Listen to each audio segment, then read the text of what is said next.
성도 여러분, 안녕하세요. 오늘도 말씀의 은혜로 승리하는 저와 여러분 되기를 주님의 이름으로 축원드립니다. 우리 한 달간 우리 부활절, 또 고난주간, 그리고 사순절, 뭐 동행일기와 또 특세 이런 것들을 통해서 우리가 이 성경 여행이 멈췄었는데 이제 드디어 우리가 다시금 이 사도행전 17장부터 다시 이 즐거운 여행들을 떠날 수 있었고, 그 여행들을 위해서 우리가 지난 한 주간은 4장씩 읽으면서 함께 왔던 부분들도 여러분 잘 아실 줄 믿습니다. 오늘 그래서 우리가 이제 사도행전 17번째 우리 17장의 내용들을 좀 함께 읽어보려고 합니다. 우리 지난 시간 우리 1장에서부터 16장까지 우리가 다시 한번 아주 짧게 한번 리뷰해보자면, 예수님의 승천으로부터 시작된 이 사도행전의 이야기는 그 예수님이 승천하시면서 제자들에게 남겼던 이 복음의 로드맵, 그러니까 이 지상 명령에 따라 이 사도행전이 움직입니다. 오직 성령이 너희에게 임하시면 너희가 권능을 받고 예루살렘과 온 유대와 사마리아와 땅끝까지 이르러 내 증인이 되리라 라고 하셨던 1장 8절의 말씀에 맵을 따라 이 사도행전도 정말로 그 복음이 그 말씀대로 점점 확장되는 모습들을 보고 있습니다. 그래서 초기에는 예루살렘 안에서 폭발적으로 이 복음과 교회가 확장되죠. 왜? 성령의 강력한 임재하심을 따라 이 제자들이 성령의 권능을 입고 은사를 입고 세계 전역의 언어들로 복음이 퍼져나가는, 그리고 베드로가 한 번 설교하면 3,000명이, 또 한 번 설교하면 5,000명이 돌아오는 놀라운 부흥들, 그곳에서 많은 사람들에게 본이 되어 각자의 재산들을 나누고 그것의 작은 천국을 이루고 사는 이 초대교회의 모습이 믿지 않는 자들에게도 칭송을 받고 매일매일 그 공동체를 향해 세상 사람들이 몰려오는 놀라운 일들을 예루살렘 안에서 이 폭발적으로 증가하는 교회와 복음의 모습들을 보았습니다. 그러나 하나님은 그 복음이 예루살렘에만 머물게 하지 않으시고 박해를 통해 때로는 그 복음이 온 유대와 사마리아 지역까지 퍼지게 하십니다. 그래서 7집사를 세우고 스데반이 순교를 당하고, 또 나중에 사울이 집중적으로 그리스도인들을 박해함으로 이들이 예루살렘을 벗어나 온 유대 지역과 또 사마리아 지역으로, 또 심지어는 북아프리카의 내시까지도 복음이 전파되어 그리스도인들이 되어지는 놀라운 역사가 일어났지만, 성령님은 여기서도 멈추지 않으십니다. 그리고 준비하시죠. 누구를 준비합니까? 이방 선교의 아버지인 사울을 회심시키시고, 또 로마의 백부장 고넬료가 회심하는 사건을 통해 베드로를 설득하고, 또 베드로가 속해 있는 예루살렘 교회가 그 마음의 준비와 또 그들이 이방인들을 받아들일 수 있는 준비들을 하게 하시는 것.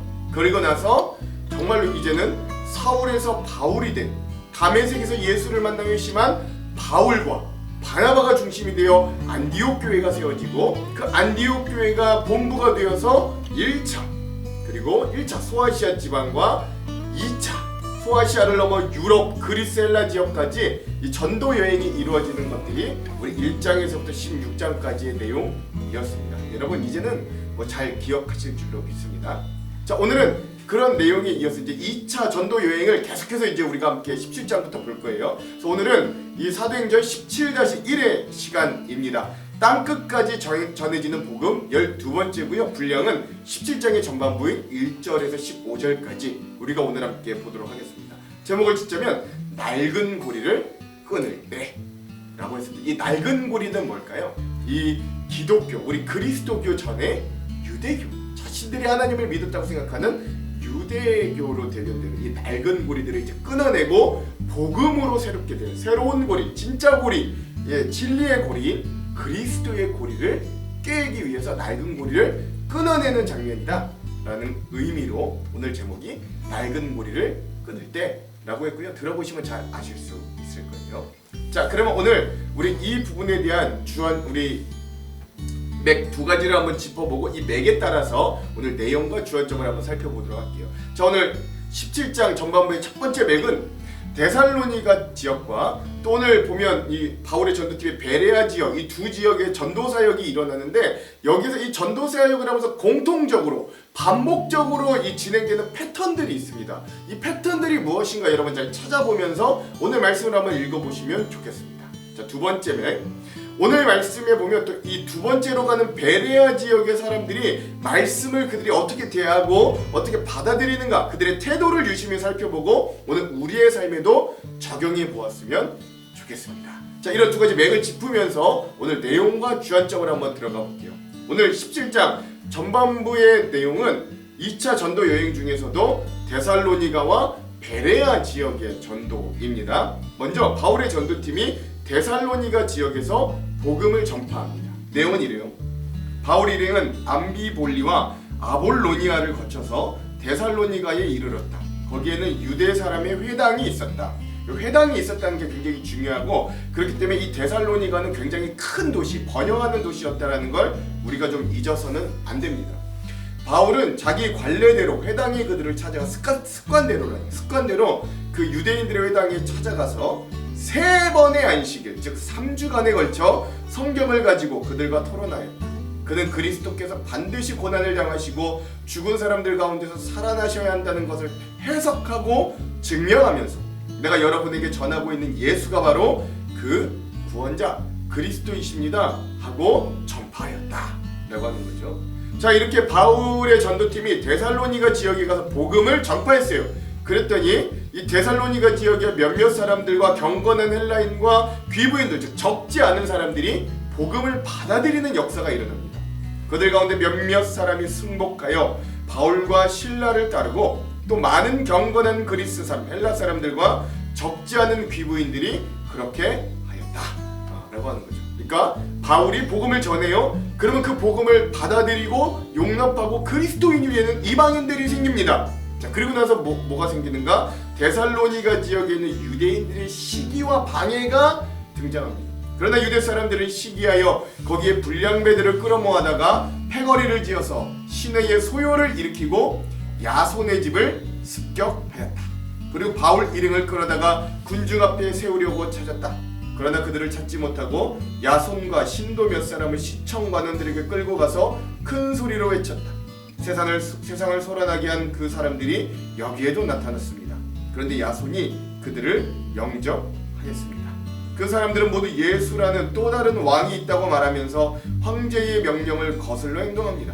군중과 시청관원들이 이 말을 듣고 소동하였다.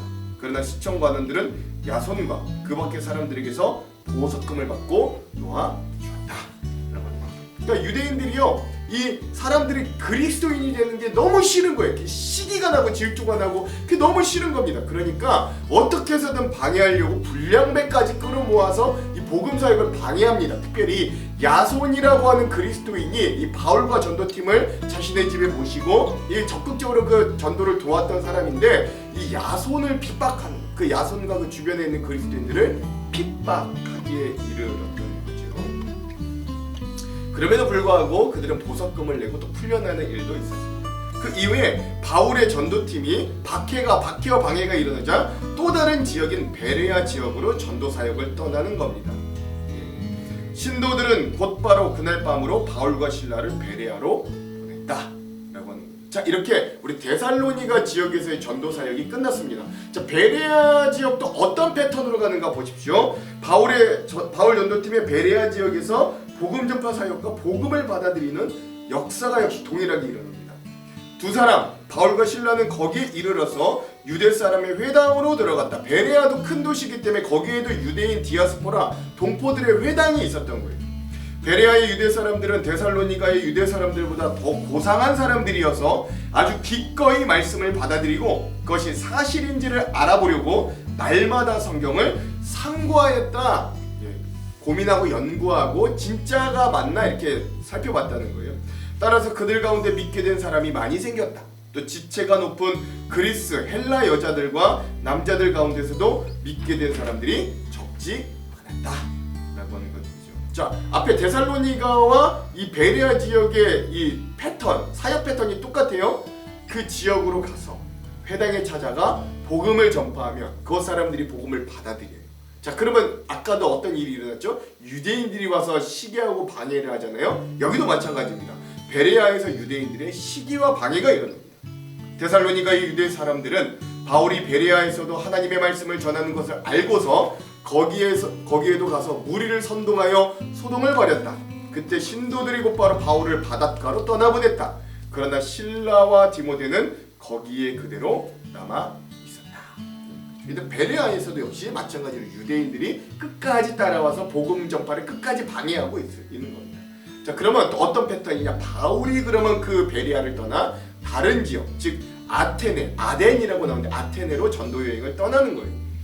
바울을 안내하는 사람들이 바울을 아테네까지 인도하였다. 그들은 바울에게서 실라와 디모데가 할 수 있는 대로 빨리 그에게로 와야 한다는 지시를 받아가지고 베레아로 떠나갔다 라고 하면서 오늘 2차 여행 중에 데살로니가 지역과 베레아 지역의 우리 전도 사역이 어떻게 진행됐는가, 어떤 공통적인 패턴이 있는가를 우리가 내용으로 함께 살펴보았습니다. 자세한 내용들은 일단 주안점에서 또 함께 한번 나눠보도록 할게요. 자, 그럼 오늘 이 부분 사도행전 17장의 전반부 핵심 구절을 한번 읽어볼게요. 오늘 이 말씀의 핵심 구절은 11절에서 12절입니다. 베레아에 있는 사람들은 데살로니가에 있는 사람들보다 더 너그러워서 간절한 마음으로 말씀을 받고 이것이 그러한가 하여 날마다 성경을 상고하므로 그 중에 믿는 사람이 많고 또 헬라의 귀부인과 남자가 적지 아니하나. 아멘. 그렇죠. 오늘 말씀 중에서 중요한 말씀 많지만 이 베레아 지역 사람들의 믿음이 어떤지, 그들이 말씀을 대하는 태도가 어떤지에 대한 이 말씀을 오늘 말씀 핵심 구절로 삼아 보았습니다. 자세한 부분은 우리 주안점에서 함께 나눠보도록 할게요. 자, 그럼 오늘 이 부분에 대한 주안점 세 가지를 함께 나누고 오늘 말씀을 한번 읽어볼게요. 먼저 첫 번째, 오늘 말씀 17장, 이 사도행전 17장 상반부, 전반부에 나오는 첫 사역지는 데살로니가 지역입니다. 이 데살로니가 지역은 이 앞서 이 빌립보 교회를 세웠던 루디아를 만났던 빌립보에서 남서쪽으로 약 160km 정도 떨어져 있는 도시입니다. 이 데살로니가는요, 그리고 중요한 게 이 마게도니아 지방의 수도입니다. 이 도시는 상당히 큰 상권을 형성하였고 그만큼 교통이 발달해 있었기 때문에 복음을 유럽에 확산시키기에 아주 전략적으로 매우 좋은 곳이었다라고 할 수 있어요. 이런 이유로 하나님은 바울이 가던 길 가운데 원래가 중동, 동아시아 쪽으로 가려고 했는데 그를 멈추게 하시고 급하게 이 마게도냐로 그를 불러서 이 유럽의 관문이 되는 그 도시를 복음화시키고자 한 것으로 추측해 볼 수 있는 겁니다. 오늘 말씀의 1절과 2절, 그들이 암비볼리와 아볼로니아로 다녀가 데살로니가에 이르니 거기 유대인의 회당이 있는지라 바울이 자기의 관례대로 그들에게로 들어가서 새 안식일에 성경을 가지고 강론하며. 아멘. 이렇게 데살로니가 지역에 도착한 바울 일행이 빌립보에서는 유대인의 회당이 없어서 안식일에 기도처를 찾았던 것과는 다르게 데살로니가는 행정수도답게 많은 동포 유대인들이 거주해 있었기 때문에 거기 유대인의 회당이 있었습니다. 바울은 그동안 전도 여행을 하면서 들른 도시들에 유대인의 회당이 있으면 관례대로, 습관대로 제일 먼저 그 회당을 방문해서 그 회당을 그 도시를 위한 전도의 거점으로 삼곤 했습니다. 이게 바울의 전략이에요. 왜냐면 회당이라는 곳은 유대인들은 물론이고 그 유대교로 개종한 이방인들을 쉽게 만날 수 있는 장소였기 때문에 그래요. 이게 왜 유리하냐? 바울이 새 안식일 동안 3주 동안 회당에 가서 하나님의 말씀을 강론했거든요. 다시 말하면 바울은요, 상처투성이인 몸을 이끌고도 사람들에게 예수 그리스도의 복음을 전하는 일에 매진했다라고 하는 것입니다. 이왕이면 예수님을, 하나님을 전혀 모르는 사람보다 그들이 유대인들이라고 할지라도 이미 하나님을 알고 구약 성경도 알고 했기 때문에 이들에게 예수를 전하는 것이 유리하다고 판단했기 때문이죠. 바울은 회당에서 3주간에 걸쳐 구약 성경을 토대로 이 설교하고 강론한 내용에 대해 3절은 이렇게 밝히고 있어요. 이게 어떤 거냐? 3절, 뜻을 풀어 그리스도가 해를 받고 죽은 자 가운데서 다시 살아나야 할 것을 증언하고 이르되 내가 너희에게 전하는 이 예수가 곧 그리스도라 하니. 아멘. 그렇죠. 그러니까 이 바울은 구약 성경에 예언된 구세주 그리스도의 고난당하심과 부활이 어떤 것인가를 해석하고 선포하면서 그 예언이 예수 그리스도를 통해 성취되었다고 증거하는 거예요. 우리가 좀 기억해야 될 건 바울은 지금 빌립보에서 얼마 전까지 감옥에 심한 매질을 당했고 옥에 갇혔다가 풀려난 상황이라는 거예요. 거기에 바울은 그 매를 맞았으니까 성치 않은 몸을 이끌고 이 빌립보라는 도시에서 160km나 떨어져 있는 데살로니가에 도착했으니까 이 바울의 행색은, 건강 상태가 참으로 남루하기 그지없었을 겁니다. 사실 시간도 3주 정도밖에 이 데살로니가에서 있은 지 밖에 되지 않았어요. 그런데 그렇게 형편없는 행색과 이 별로 좋지 않은 조건에도 불구하고 그가 담대히 예수 그리스도의 복음을 선포하자 놀라운 일들이 벌어지는 거예요. 4절, 그 중에 어떤 사람이 곧 경건한 헬라인의 큰 무리와 적지 않은 귀부인도 권함을 받고 바울과 실라를 따르나. 아멘. 여러분, 당시 이 데살로니가는 로마 제국의 속국인 이 마게도냐의 행정 수도이자 상업의 중심 도시였던 만큼 이 도시는 헬라 철학의 영향을 많이 받았고 종교적으로 그리스도 신들을 숭배했고 또 성적인 부도덕이 만연했던 도시라고 합니다. 일반적으로 그 당시 큰 도시들은 다 비슷해요. 거기에 같은 민족이었던 유대인들은 이런 상황에서도 이 그리스도, 예수 그리스도의 복음이 흥황하는 상황을 시기하여 때를 지어 소동을 일으키고 불량배까지 동원하여 복음 사역을 방해하기까지도 했어요. 이게 5절과 7절에 잘 나타납니다. 읽진 않겠지만 이렇게 황금만능주의와 우상숭배 그리고 복음에 대한 방해가 만연한 대도시에서 초라하고 볼품이 없는 이 작은 유대인 바울이 선포했던 예수 그리스도의 복음이 놀랍게도 이 회당에서 그 말씀을 듣고 있는 이방인들의 삶을 송두리째 바꿔놓는 터닝 포인트가 되었던 거예요. 특히 그 중에서도 경건한 헬라인과 적지 않은 귀부인들이 바울과 실라의 복음을 따랐다라고 하는 것입니다. 즉 그 동네 상류층들도 예수님의 복음을 받아들이고 변화되었다라는 이야기이지요. 바울은 이들이 변화된 이유를 데살로니가전서 1장 5절에 이렇게 말합니다. 이는 우리 복음이 너희에게 말로만 이른 것이 아니라 또한 능력과 성령과 큰 확신으로 된 것이라. 우리가 너희 가운데서 너희를 위하여 어떤 사람이 되는 것은 너희가 아는 바와 같으니라. 아멘. 즉 여러분, 복음이라는 게요, 단순히 그냥 바울이 그 데살로니가 지역에 가서 말로만 전했던 게 아니라 이 말씀에 따르면 능력과 성령과 큰 확신으로 그 복음이 이들에게 전달되었고 데살로니가 사람들은 성령의 기쁨으로 그 말씀을 받아들일 수 있었던 겁니다. 즉 바울과 실라가 단순히 말로만 복음을 전했다면 그 복음은 공중에 떠다니는 허무한 말로 끝났겠지만 이들이 말로 선포한 예수 그리스도를 따르는 3주간의 삶의 모습을 온 존재로 증명하며 살았고 그들의 처절한 현실 가운데서도 그의 또렷한 음성과 성령의 능력이 보여졌던 삶은 사람들에게 복음을 통해 성령님의 역사가 이방인에게도 임하게 만들었다라고 할 수 있는 겁니다. 즉 오늘 우리가 데살로니가 사역에서 주목해야 할 점이 바로 이 부분이라는 거예요. 오늘 우리는 우리의 좋은 외형의 모습으로 복음을 전하려고 애를 씁니다.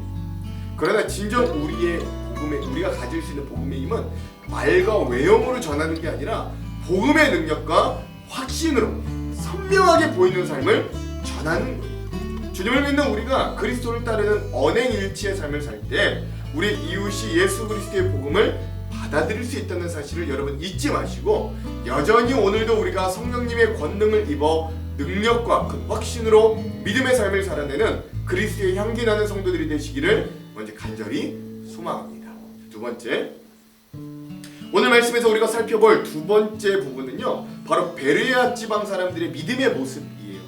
데살로니가에서 이 폭도들, 이 불량배들을 피해 한밤중에 피신했던 바울 일행은 데살로니가 지역에서도 한 80km 떨어진 거리에 있는 베레아라고 하는 여기도 마찬가지로 큰 도시에 도착했습니다. 이 베레아에 도착한 바울 일행은 곧바로 유대인들의 회당을 찾아가서 또 예수 그리스도의 복음을 전파했습니다. 놀라운 사실은 이 베레아 지방의 사람들이 복음과 말씀을 대했던 세 가지 태도에 있다라고 하는데요. 그 세 가지 태도가 오늘 말씀 11절과 12절에 잘 나타나거든요. 이렇습니다. 베레아에 있는 사람들은 데살로니가에 있는 사람들보다 더 너그러워서 간절한 마음으로 말씀을 받고 이것이 그러한가 하여 날마다 성경을 상고하므로 그 중에 믿는 사람이 많고 또 헬라의 귀부인과 남자가 적지 아니하나. 아멘. 그렇죠? 우리가 이 말씀을 토대로 이 베레아에 있는 사람들의 세 가지 말씀과 복음에 대한 태도를 알 수 있는데, 첫 번째는 뭐냐? 베레아 사람들은 데살로니가 사람들보다 말씀을 대하는 태도가 더 너그러웠다라고 하는 거예요. 여러분, 너그럽다라는 의미는 관대하다라는 뜻으로 타인의 이야기를 잘 경청하고 수용하는 성품을 의미합니다. 이렇게 베레아 사람들이 복음을 듣는 자세는 마치 예수님께서 말씀하신 비유 중에 30배, 60배, 100배의 결실을 맺었던 옥토밭과 같았다라고 할 수 있는 거죠. 예수님이 4가지 대한 밭의 비유에서 옥토밭을 제외한 나머지 밭이 여러 가지로 인해서 열매를 맺지 못했던 것과 달리 옥토밭은 씨앗이 떨어졌을 때 열매 맺는 일에 아무런 장애를 받지 않았거든요. 이와 마찬가지로 이 베레아 사람들은 마음이 옥토와도 같아서 바울의 일행이 전하는 복음에 더 긍정적이고 적극적으로 너그럽게 반응했습니다. 여러분, 이게 말씀의 열매를 맺는 첫 번째 단계인 거예요. 그런데 이 베레아 성도들은 거기서 멈추지 않고 말씀을 대하는 두 번째 단계로 들어갑니다. 그건 간절한 마음으로 말씀을 받아들였다라고 하는 것이에요. 이 베레아 사람들은요, 데살로니가 사람들보다 더 너그러운 마음을 가졌을 뿐만 아니라 더 간절한 마음으로 말씀을 받았습니다. 간절한 마음이라는 말 안에는 열심이라는 뜻도 있고 준비되었다라고 하는 뜻도 있는 거예요. 즉, 이들은 많은 준비로 말씀을 받았다는 뜻도 되고 많은 열심으로 말씀을 받았다는 뜻도 되는 겁니다. 이렇게 베레아 성도들은 매우 열심히 이 사도 바울이 전하는 복음의 메시지를 영접했어요. 이것은 그들이 하나님의 메시지에 대한 바른 태도를 가지고 있었음을 말하는 것입니다. 이 베레아 사람들은 바울의 메시지를 하나님의 말씀으로 받아들였고 열렬한 마음으로 받아들였습니다. 그들은 하나님의 말씀에 대한 존경심과 경외심이 있었고 하나님의 말씀을 풀어 전하는 바울의 메시지에 대한 존경심과 경외심도 마찬가지로 가지고 있었습니다. 그리스도인들에게 어떤 자세로 하나님의 말씀과 메시지를 대하는가 하는 건 매우 중요한 거예요. 그래서 바울은 이 데살로니가전서 2장 13절에 이들을 이렇게 평가하지요. 이러므로 우리가 하나님께 끊임없이 감사함은 너희가 우리에게 들은 바 하나님의 말씀을 받을 때에 사람의 말로 받지 아니하고 하나님의 말씀으로 받음이니 진실로 그러하도다. 이 말씀이 또한 너희 믿는 자 가운데서 역사하느니라. 아멘. 그러니까 바울은 이 데살로니가 성도들이 바울의 말씀을 들을 때 사람의 말로 받지 않고 하나님의 말씀으로 받았기 때문에 말씀이 그들 가운데 역사했다라고 이야기합니다. 하나님의 말씀은 하나님의 말씀으로 받는 자에게 역사합니다. 베레아 사람들은 데살로니가 사람들보다 더 하나님의 말씀에 대한 경외심을 가지고 열심으로 받았기 때문에 하나님의 말씀과 은혜를 받아낼 수 있었던 겁니다. 마지막 세 번째, 이 베레아 사람들은요 거기서 또 끝나지 않고, 그러니까 너그럽게 받아들이고 또 간절히 받아들였지만 마지막으로 성경을 날마다 상고했습니다. 베레아 사람들은 데살로니가 사람들보다 더 너그러운 마음을 가지고 열심히 바울의 복음의 메시지를 받았을 뿐 아니라 바울의 메시지가 성경에 기초한 것인가, 이게 진짜 하나님의 말씀인가를 검토했습니다. 바울은 성경을 풀어 그리스도께서 고난을 당하고 부활하셔야 했다는 것을 구약 성경을 통해 전했고, 성경에 기록된 그리스도 구원자가 바로 예수님이시다라는 메시지를 전했거든요. 이 베레아에서 말씀을 들은 사람들은 그냥 그 말 그대로를 믿지 않았고 그 말씀이 사실인가를 확인하며 그 자기들이 가지고 있는 성경 구약을 열심히 깊이 연구했어요. 여러분, 상고했다는 건 검토했다는 말입니다. 그들은 바울이 전한 메시지가 과연 하나님의 말씀에 합당한 것인가, 정말 진리에 부합한 것인가를 검토했어요. 오늘 우리도 이들과 같이 무조건 무지성적으로 아멘을 쏟아내기보다는 정말로 그 말씀이 그러한가 말씀을 연구하고 질문하고 때론 의심하며 말씀을 상고하는 태도가 필요합니다. 솔직한 질문에는요 솔직한 대답이 찾아온다고 했거든요. 그러니 말씀을 대하며 용감하게 질문하고 정말 말씀이 그러한가 존재를 부딪혀보아 그 말씀을 직접 경험하는 용기가 우리들에게도 필요합니다. 여러분, 말씀이 그렇게 허툴지 않아요. 말씀이 그렇게 허술하지 않아요. 부딪혀 보십시오. 의심해도 괜찮아요. 한번 질문해 보십시오. 그리고 연구해 보십시오. 이런 의미들이 바로 베레아 사람들이 우리에게 주는 말씀을 대하는 태도의 본이 되는 거예요. 말씀을 사모하고 듣는 것만으로 신앙 성장에는 한계가 있습니다. 그러니 오늘 우리도 이 말씀을 더 깊이 공부하고 묵상하는 과정을 통해 더 깊은 신앙으로 성장하는 그런 하루가 되기를 또한 간절히 소망합니다. 자, 마지막 세 번째, 오늘 말씀을 우리가 종합적으로 살펴보면 바울이 복음을 전할 때마다 공통적으로 유대인들이 몰려와 방해하는 모습을 볼 수 있습니다. 데살로니가에서도 한번 그랬고 베레아에서도 한번 총 2번이나 그런 것들이 등장함을 알 수 있어요. 이렇게 유대주의와 복음주의의 대결은 이 바울의 전도 사역에서도 선교와 박해의 상황이 계속 반복적으로 나타나게 해주는 거죠. 바울이 어디를 가든 유대인들은 이 바울을 끝까지 쫓아와서 방해하고 박해합니다. 심지어 나중에 우리가 보겠지만 바울이 로마로 들어가는 재판장까지 유대인들이 따라와서 결국 바울이 로마로 압송되어 순교하게 만드는 1등 공신이 바로 이 유대인들입니다. 그래야 이 유대교는 결국 기독교의 낡은 고리가 되어 끝까지 따라다니면서 복음의 확장을 방해하는 형국을 만들어내죠. 그런데 놀라운 사실은 이 유대인들이 박해하면 박해할수록 방해하면 방해할수록 복음은 새로운 고리로 재탄생하여 더욱더 확산되어 가더라 라고 하는 것입니다. 그런 모습은 데살로니가와 베레아에서도 예외가 아니었어요. 즉 바울이 회당에서 복음을 전하자 경건한 헬라인의 큰 무리와 적지 않은 귀부인들이 복음을 영접하였던 반면 유대인들은 오히려 바울을 시기하고 해하고자 혈안이 되었다라고 할 수 있는 겁니다. 이런 두 가지 상황은 복음이 전해지는 곳마다 항상 일어나는데 첫 번째 현상은 뭐라고요? 복음이 하나님의 은혜를 받아들이는 자에게는 능력과 생명의 현장이 되어지지만 경건한 헬라인과 귀부인들이 그곳에서 바로 세례를 받고 그리스도인이 되었지만 특별히 이 마게도니아 지역에서는 사회적 지위가 상위에 있는 사람들, 즉 귀부인들로 표현된 사람들이 많이 하나님께로 돌아오는 역사들이 보여졌지만 그러나 또 다른 반응은 뭐냐? 이 복음이 전해지는 곳에 하나님의 은혜를 저버리는 자들에게는 이 복음이 바로 이들에게는 심판의 메시지가 되더라 라고 하는 것입니다. 그래 그들은 이 복음의 소식을 들으면 잠잠할 수 없고 발악을 하거나 끝까지 저항하기 마련이었습니다. 유대인들이 그랬잖아요. 오늘 말씀에 등장하는 유대인들은 보통 예수 믿는 사람들을 고소할 때마다 재밌는 게 뭐냐, 이들이 종교적인 이유를 드는 게 아니라 정치적인 이유를 들어 세상 법정에 이 그리스도인들을 세웠다라고 하는 것. 여러분 생각해보면 예수님도 십자가에 달렸을 때 그 죄목이 신성모독이 아니라 유대인의 왕, 즉 정치적인 죄목이었다라고 하는 겁니다. 그러므로 사단은 주로 세상의 권력을 이용하여 하나님 나라의 확장을 방해하고 있다는 사실을 여기서 또한 상징적으로 보여주는 거예요. 즉 유대교는 신앙이 아니라 세상에 속했다라고 볼 수도 있습니다.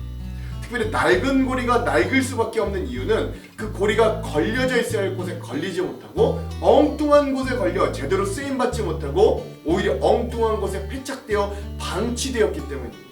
그리고 그렇게 잘못 걸린 낡은 고리는 악순환의 사이클을 만들어내지요. 더 이상 유대교는 하나님께로 그들의 고리를 걸어내지 못했습니다.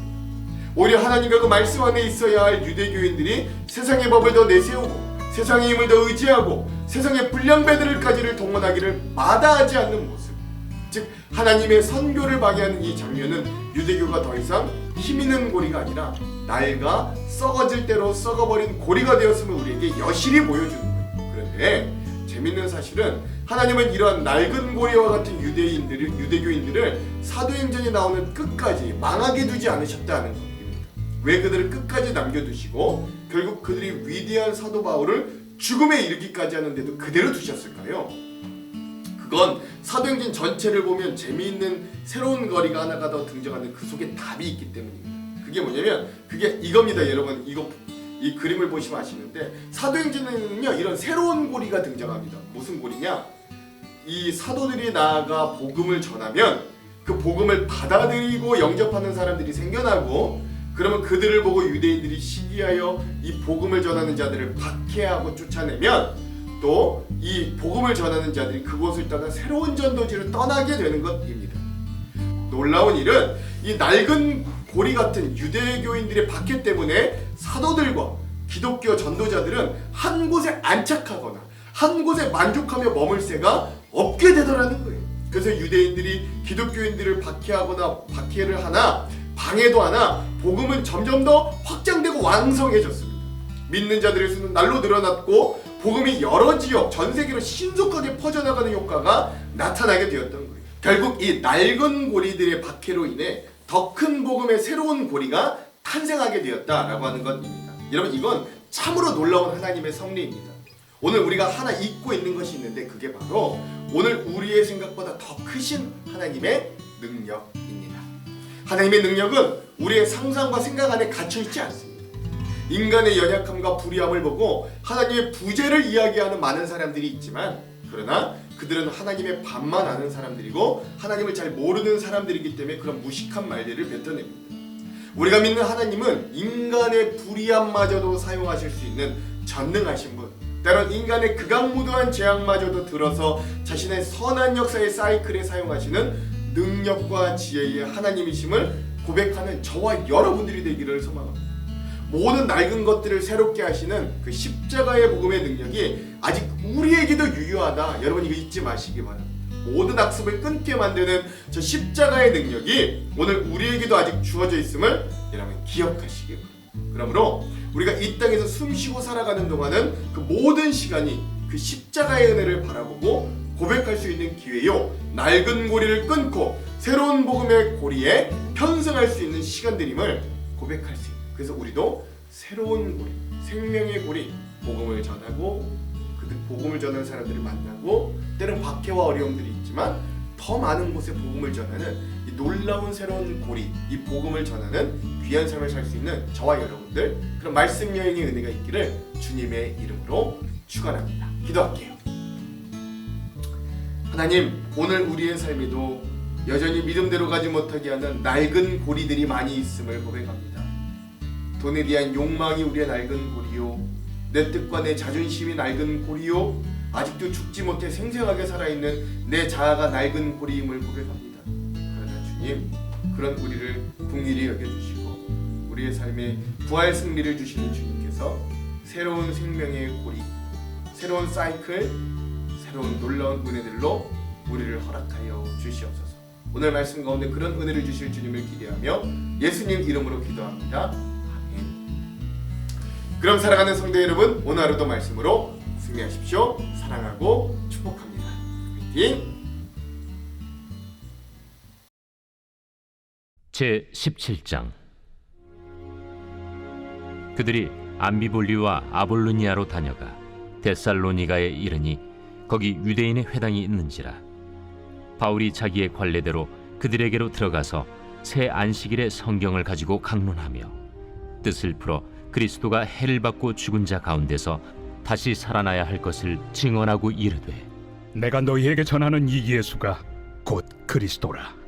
그 중에 어떤 사람 곧 경건한 헬라인의 큰 무리와 적지 않은 귀부인도 권함을 받고 바울과 실라를 따르나, 그러나 유대인들을 시기하여 저자의 어떤 불량한 사람들을 데리고 때를 지어 성을 소동하게 하여 야손의 집에 침입하여 그들을 백성에게 끌어내려고 찾았으나 발견하지 못하며 야손과 몇 형제들을 끌고 읍장들 앞에 가서 소리질러 이르되, 천하를 어지럽게 하던 이 사람들이 여기도 이르매 야손이 그들을 맞아들였도다.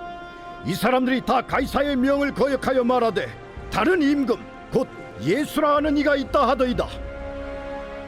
무리와 읍장들이 이 말을 듣고 소동하여 야손과 그 나머지 사람들에게 보석금을 받고 놓아주니라. 밤에 형제들이 곧 바울과 실라를 베레아로 보내니 그들이 이르러 유대인의 회당에 들어가니라. 베레아에 있는 사람들은 데살로니가에 있는 사람들보다 더 너그러워서 간절한 마음으로 말씀을 받고 이것이 그러한가 하여 날마다 성경을 상고하므로 그 중에 믿는 사람이 많고 또 헬라의 귀부인과 남자가 적지 아니하나, 데살로니가에 있는 유대인들은 바울이 하나님의 말씀을 베레아에서도 전하는 줄을 알고 거기도 가서 무리를 움직여 소동하게 하거늘 형제들이 곧 바울을 내보내어 바다까지 가게 하되 실라와 디모데는 아직 거기에 머물더라.